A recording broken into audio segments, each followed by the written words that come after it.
Iya,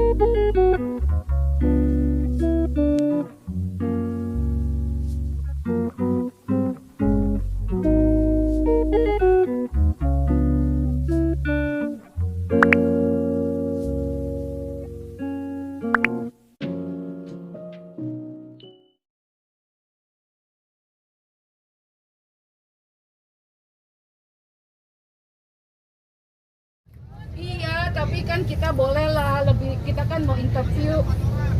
Maaf, mau interview, boleh duduk di sini, Bu. Boleh interview di sini. Jadi Bu Irma juga katanya ke Depok ya, saya punya pensiun nanti bisa. Bukan. Oh iya. Bisa ke apartemen pensiun. Ya. Kalau kerjaan saya ya karyawan swasta. Bidangnya apa? Bidangnya bisa konsultan pendidikan konsultan bisa pendidikan juga, jadi kita punya grup ada bermacam-macam. Jangan malu-malu dipromosi. Nggak bisa. Ada bidang pendidikan juga, pendidikan. Ada lagi? Apa? Oh iya, aduh saya sedih banget nih, saya kesini kan pengen ramen ya. Nggak kesampaian, saya tuh nyari ramen, nggak sampai, akhirnya semalam kita makan warteg mana? Monggo. Saking senangnya ya, pilih-pilih aja ini ternyata dibayarnya mahal. Iya. Itu mahal sekali. Mahal sekali pas saya ngambil kerupuk kulit ya, apa namanya? Krecek ya? Krecek ya. Katanya krecek 3 biji 1.500. Krecek ini pesawat tuh. Jadi pas saya bayar itu harganya kalau di kita itu abubanya ini ya, abuba ya. Ternyata luar biasa, ternyata warteg sini nggak kayak warteg Jakarta. Warteg Jepang malah ongkosnya mahal ya kali ya. Impor. Itu pengalaman satu lagi. Tinggal kita semalam ke makan rame, akhirnya makan rame ya. Saya nggak, terus pas saya di jalan itu ada nih taksi nih, taksi kan. Pas udah mau nyampe hotel lupa tas gendongan saya, bawa gendong ketinggalan. Tas yang baru. Akhirnya kita nggak ngerti bahasa itu ya, bahasa Inggris dia nggak ngerti. Akhirnya pakai untuk yang terjemahan pakai ini yang ngomong ya. Kita balik lagi, ternyata tahu nggak itu tasnya masih di situ. Makanya orang Jepang ternyata kalau sesuatu tuh nggak diambil, tetap di situ loh tasnya itu. Padahal satu itu penting banget loh, karena kalau baju di dalamnya ada charging itu yang penting buat saya. Dompet balik lagi gitu. Dompet masuk. Hah? Dompet juga masuk banyak, semuanya tuh ada, nggak ada bergerak sama sekali. Tetap di situ. Dia ikut, maksudnya saya nggak tahu bahasa. Iya. Jadi ya bagus ya. Walaupun bisa saya Inggris tapi dia tuh bisa. Jempol juga gitu. Taksi orang Jepang juga. Ini bintang 5 lagi untuk kita. Oke, itu aja. Terima kasih. Karena iya Bu, yang berikutnya yang kemarin beli LV tapi ngemper di Ginza.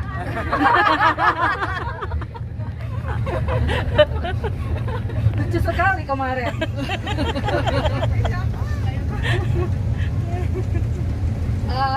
Kalau yang mau ke trip ke Jepang lagi lewat mall jalan nanti ya, ada kok yang musim dingin punya, nanti Kamila yang akan bicara.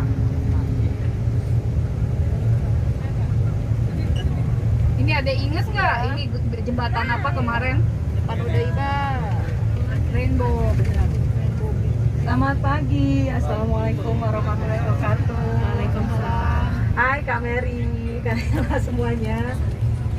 Nama saya Lela Tresna. Mungkin kalau orang baru kenal panggil saya Lela, tapi kalau yang udah deket biasa panggil saya Esma. Apalagi ya, saya tuh kurang pandai berbicara. Profesi saya sebagai eksekutif produser dari beberapa film. Juga manajemen artis, juga pemula YouTuber kali ya selama COVID. Mungkin kalian ada yang tahu film Trinity The Nekat Traveler yang dibintangi oleh Maudy Ayunda atau yang disebut dari buku Trinity, seorang wanita backpacker dengan 89 negara. Nah, itu film saya produksi. Emang karena itu saya produksi karena emang saya hobi traveling. kalau saya beberapa awal, dan untuk kedua ketiga itu saya biasanya emang sendiri atau backpacker. Kayak ke Jepang ini mungkin saya udah beberapa kali, tapi ini banyak juga ya ternyata yang saya belum tahu dari kultur ini. Ternyata ilmu itu makin lama makin luas ya. Walaupun kita ngerasa pintar, kita ngerasa sudah sampai di satu titik, ternyata masih belum puas untuk kita capai ya. Jadi benar kata pepatah, carilah ilmu sampai liang kubur. Apalagi ya, saya punya 2 putri dan 1 putra, 1 suami. Nggak terbalik ya Bu ya? Aku terbalik soalnya. Anak saya udah 28 tahun. Apalagi? Yang paling besar 28. Nah, yang paling besar 28, yang paling kecil udah 17 tahun.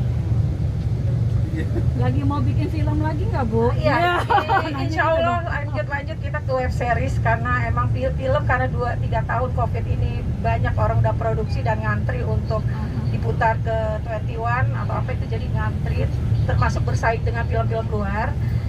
Jadi mungkin lebih banyak orang dari produser film tuh lari ke web series karena bisa dijual ke Netflix, ke Viva Video atau ya segala macam, mungkin lebih seperti itu. Jadi saya lebih tertarik ke situ dulu gitu, karena saya buat film pun akan lama untuk sensor masuk ke bioskop.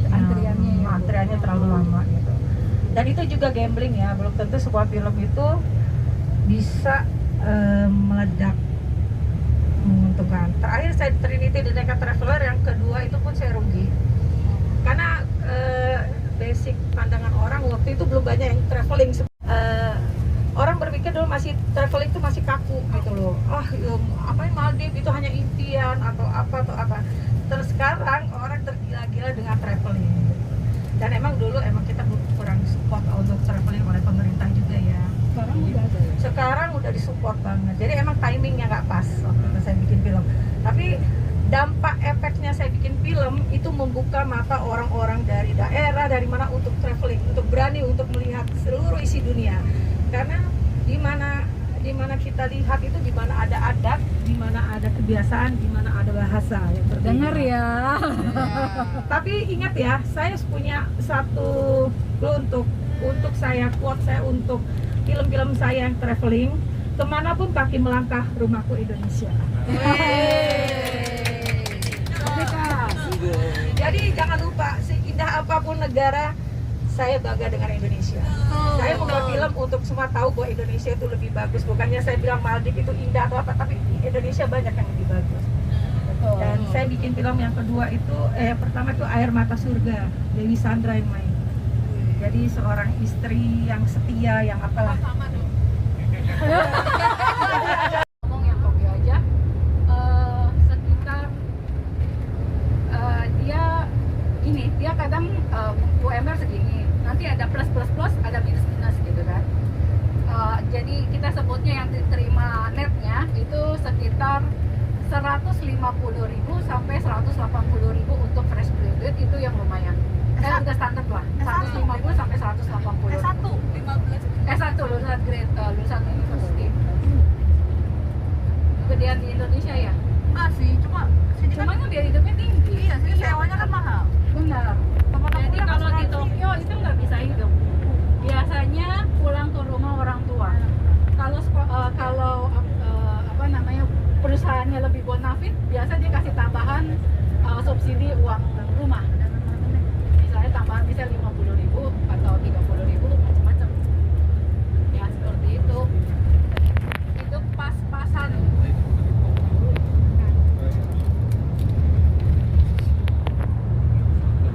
Gitu sih.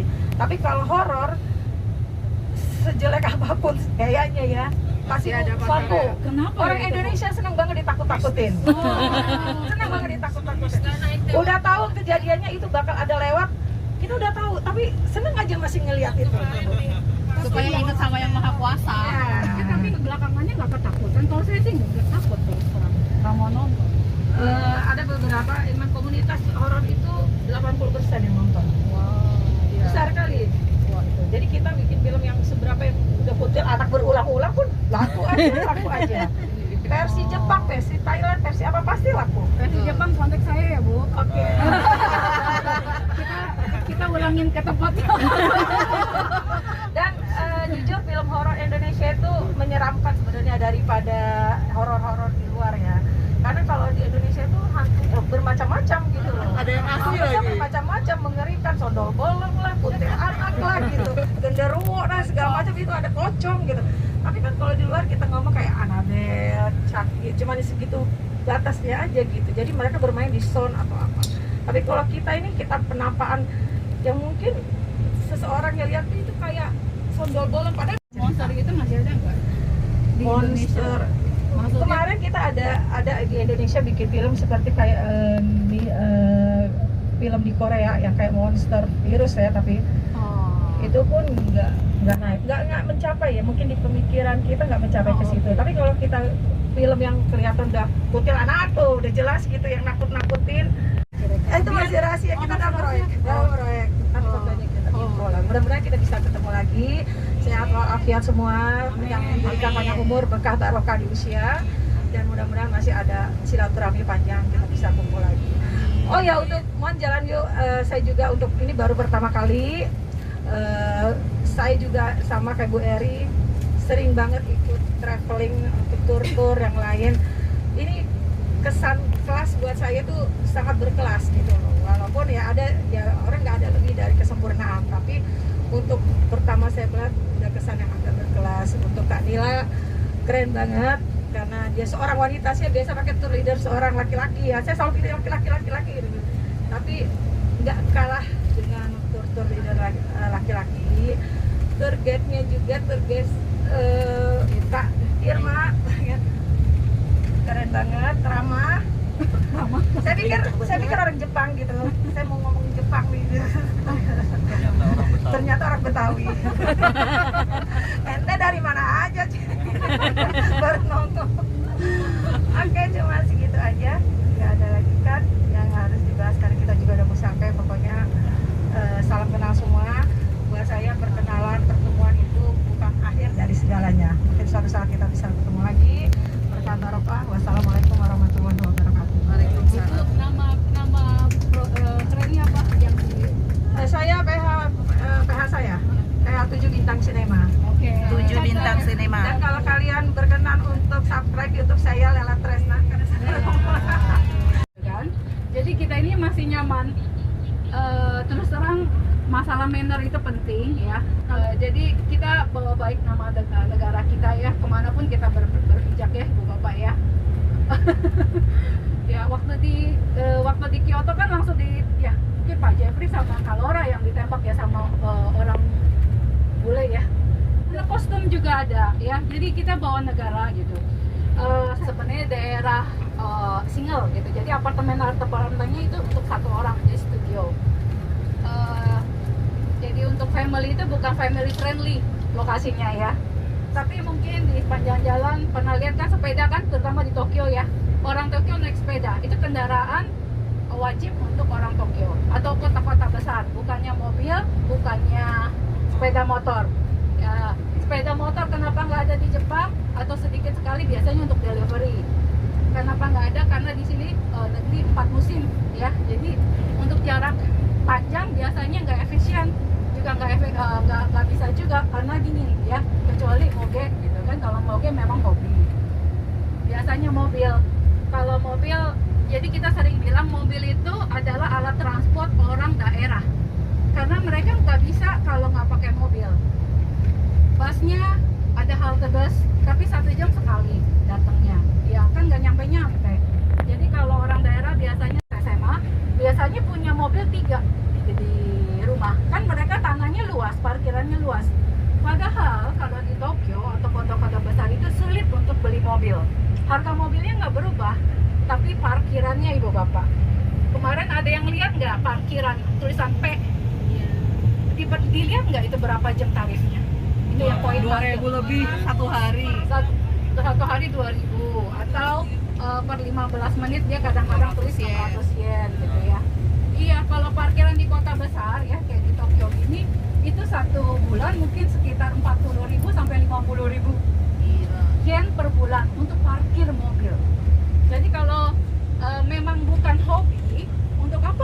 mobil.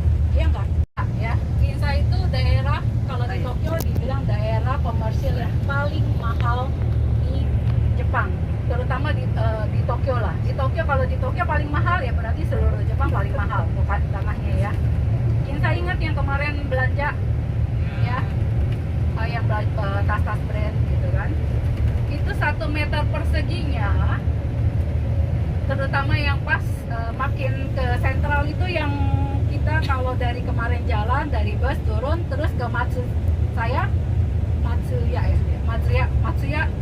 itu kan ada lewat Ginza 4 ya, itu bus yang crossing itu yang ada Nissan, inget nggak? Ada Nissan, itu yang paling mahal tanahnya karena paling sentral ya.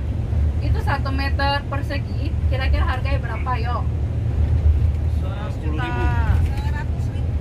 100, kita ngomong yen ya? Iya. 100.000 yen? 500.000 yen. 1 meter persegi? Enggak. 10.000. Berapa? 10.000 yen. Sewa Orang kan? nggak kedengeran, cuma tangan doang. 10.000 10.000 yen per meter persegi loh, tak harga tanah. untuk sewa kan? Saya pengen bangun rumah di sini. Sewa atau beli? Bukan sewa, harga tanah jual belinya. Oh. Ya, 1 juta yen. 1 juta yen. Oke, kayak dilelang aja ya. Ya, harganya 1 meter persegi itu 40 juta yen. Buset, banyak. Itu ekuivalen satu harga mansion 3 room.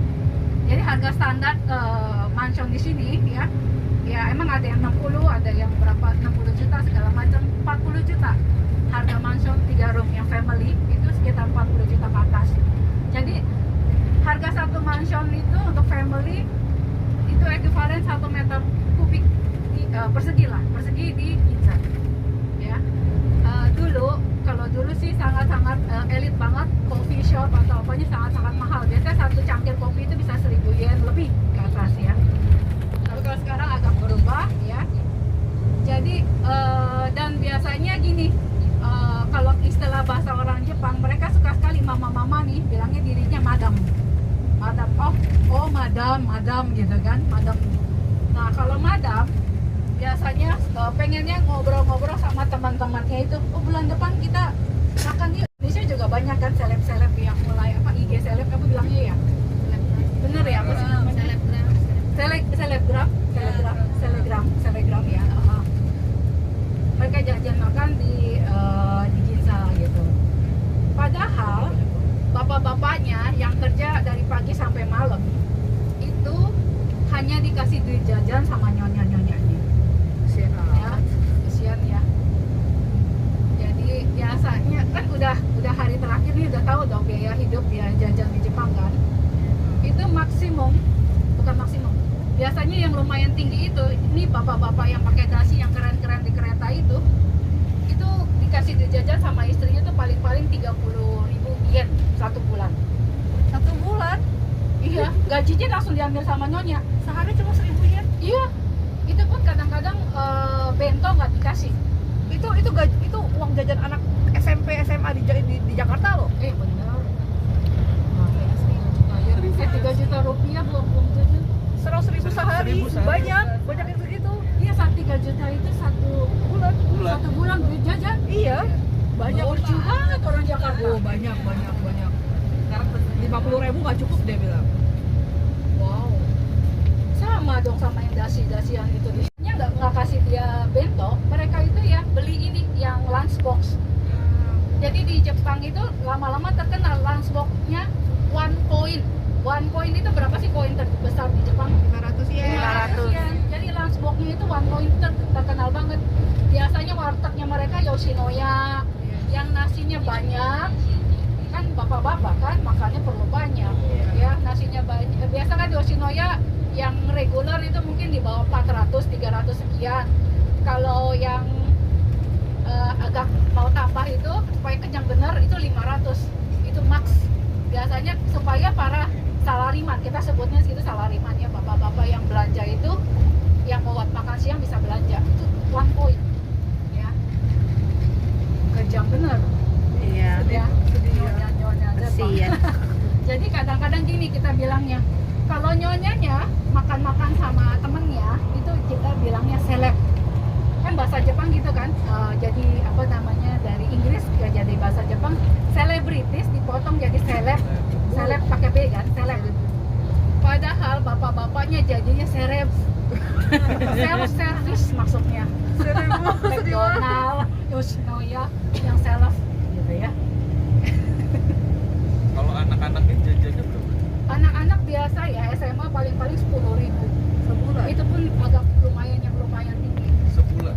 Ngomong yang Tokyo aja, sekitar dia kadang UMR segini, nanti ada plus, ada minus gitu kan.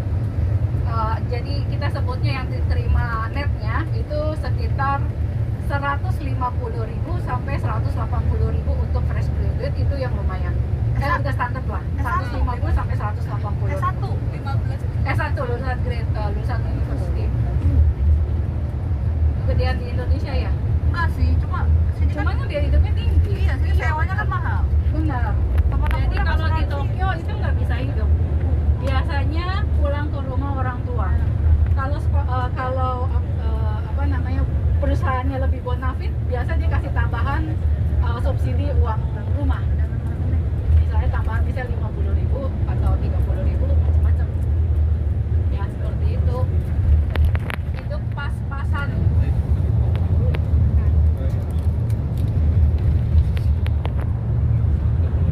Susah sekali kan, jadi kayak kita sering dibuka sumbangan untuk bantu supaya bisa kirim pulang ke Indonesia, padahal udah keadaannya sudah nggak bernafas. Jadi jangan sekali-sekali datang dengan yang ilegal. Ada lagi yang ditanya, waktu itu Kaiser Meiji itu kan akhirnya memutuskan untuk beralih ke gaya modern ya. Di film La Samurai itulah persis backgroundnya dengan cerita yang lumayan setia ke sejarah ya. Kalau pernah dengar cerita film Geisha, pernah dengar cerita Geisha, itu orang Jepang, itu filmnya nggak masuk Jepang karena orang Jepang merasa kesal sekali, itu ceritanya terlalu dibuat-buat dan itu bukan Jepang gitu, maksudnya Geisha itu saya juga nggak nonton sih film Geisha, cuman film Geisha itu si ceritanya ini kayaknya prostitut ya. Nah Geisha itu padahal ibu bapak bukan prostitut, jadi itu satu profesi yang sangat terhormat dan harganya mahal sekali. Itu nggak semua orang bisa, bergurunya itu seperti di film-film kungfu zaman dulu, jadi nggak ada khususnya, harus berguru sama Geisha ya. Sekarang hampir punah, bisa dibilang hampir punah karena kan begitu kan, dia ada jalur-jalurnya. Mereka itu profesinya sebenarnya menghibur dalam arti seni, jadi sambil bernyanyi, terus main foto itu kecapi ya mainnya, terus main gamenya lucu, ya ada lah gamenya sambil nyanyi gini temenin tamu, nari gaya mereka. Itu biasanya sampai sekarang hanya ada di Kyoto pun di Gion, di daerah yang memang tempat elitnya, memang dari zaman dulu ada. Itu kita kebetulan nggak mampir sana ya, karena kan tujuan kita kan itu di tengah kota ya, di Gion itu. Sampai-sampai kalau mereka lewat, mereka kerjanya malam nih, kalau mereka lewat itu sering jadi sasaran tulis foto, padahal itu nggak boleh. Jadi sekarang di Gion itu ditulis no picture untuk Geisha, itu pokoknya mengganggu banget. Lalu ya Kalau Geisha itu berarti termasuk yang konglomerat yang kemarin diceritain itu ya, golongan-golongan yang birokrat konglomerat yang golongan-golongan. bukan konglomerat sebenarnya, tapi apa ya namanya, ningrat ya, apa bisa dibilang Iya, ningrat ya, ningrat itu Bapak. kan. Termasuk profesi yang sangat dihormati ya. Jadi gimana ya, contoh lah di Kyoto ini kan, terus masuk dong Irma, kita pengen tahu ini family ya, family trip, jadi bebas. Saya tanya, mau nggak, kita mau masuk, boleh, udah tutup atau gimana?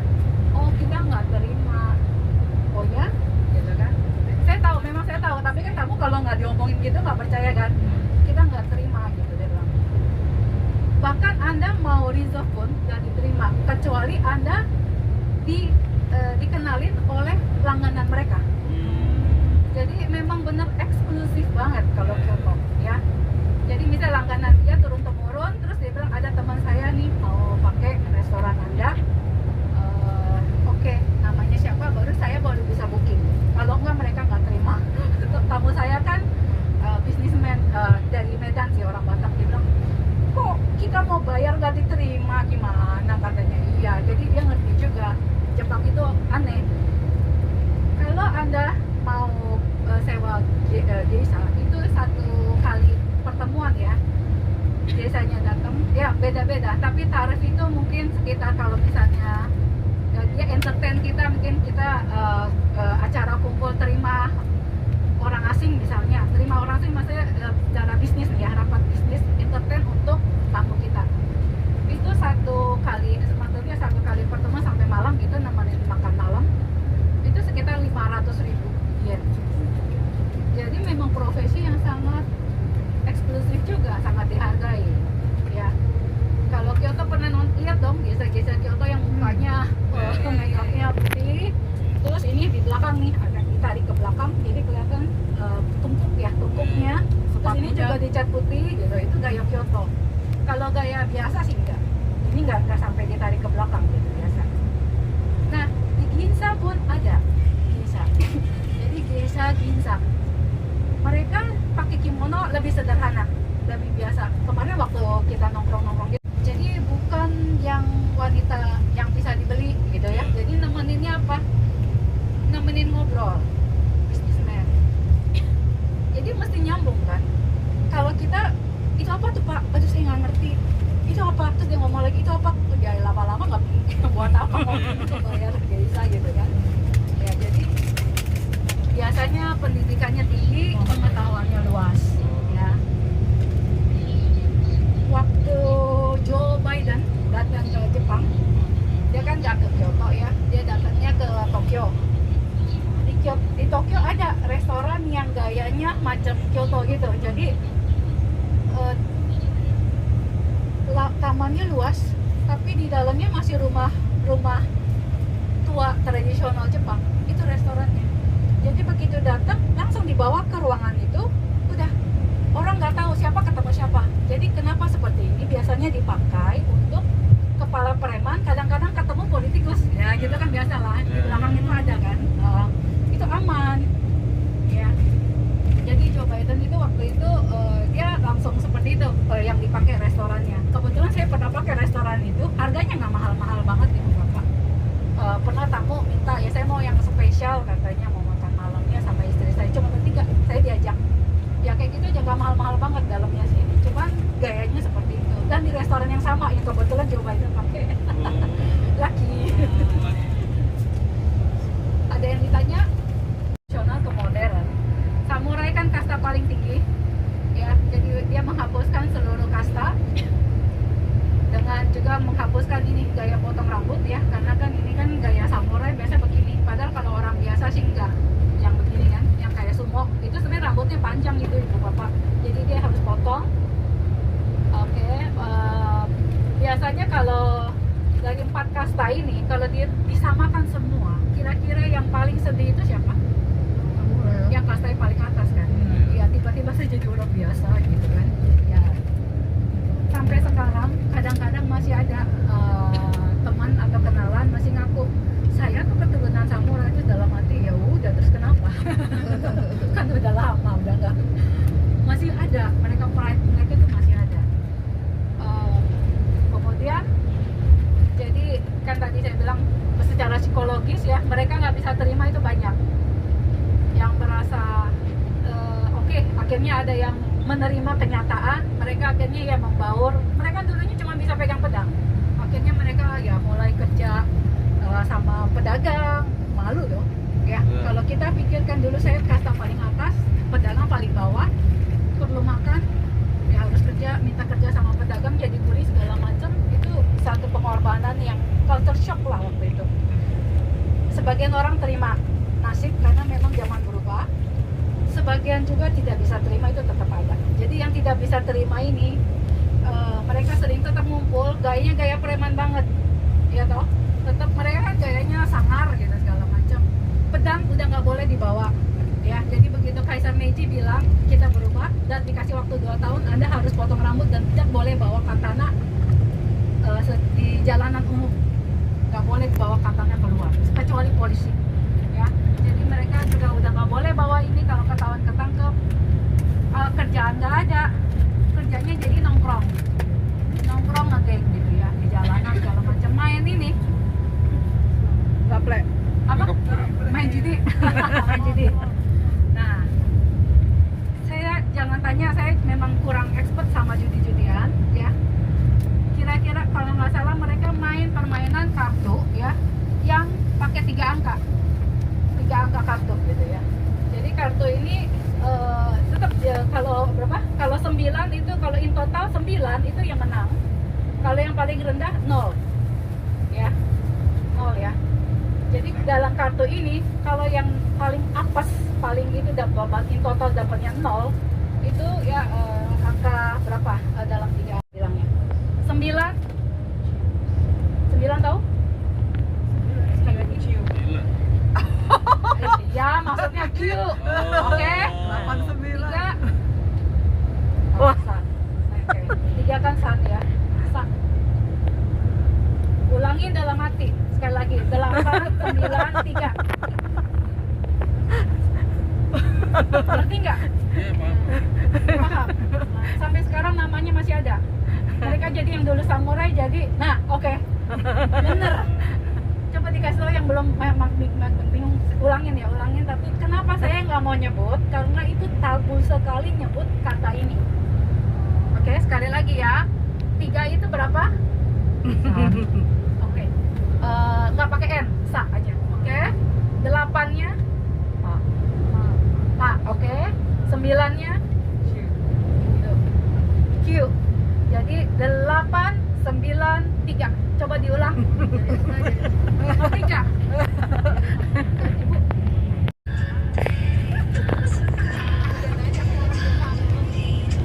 Ibu. Teman-teman, kita saat ini menuju ke bandara ya. Kita mau berangkat menuju Manila dan pulang ke Indonesia dari Jepang.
Sudah sampai di Narita Airport ya. Narita Airport.